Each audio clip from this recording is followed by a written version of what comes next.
Сәлем достар, бүгін сіздерге ірімшіктен жасалған тоқаштардың жасалуын көрсеткім келеді. Ол үшін бізге 3 жұмыртқаның ағы мен сарысын бөліп алуымыз керек болады.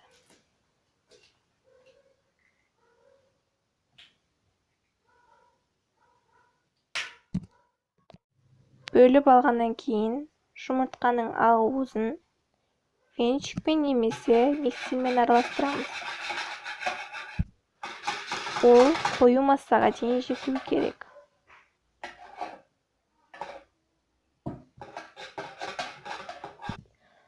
Сосын оның үстіне 3 қасық ұн, 10 грамм қопсытқыш қосамыз.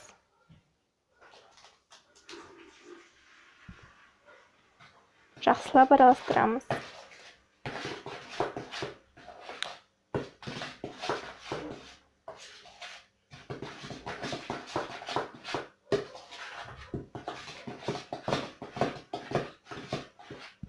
Араласқаннан кейін соғылған үккіштен өткізілген ірімшігімізді қосамыз.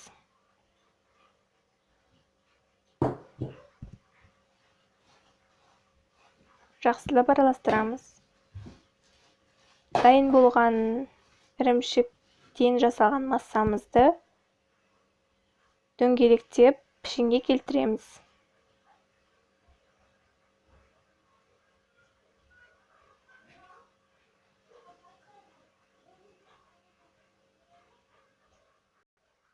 Дайын болған шариктерді кептірілген нан ұнтағына аунатамыз.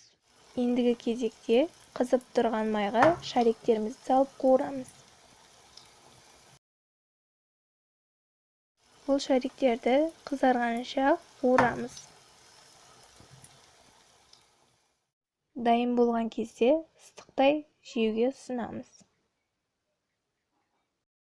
Өте дәмді болып шығады, жасауға кеңес беремін. Астарыңыз дәмді болсын.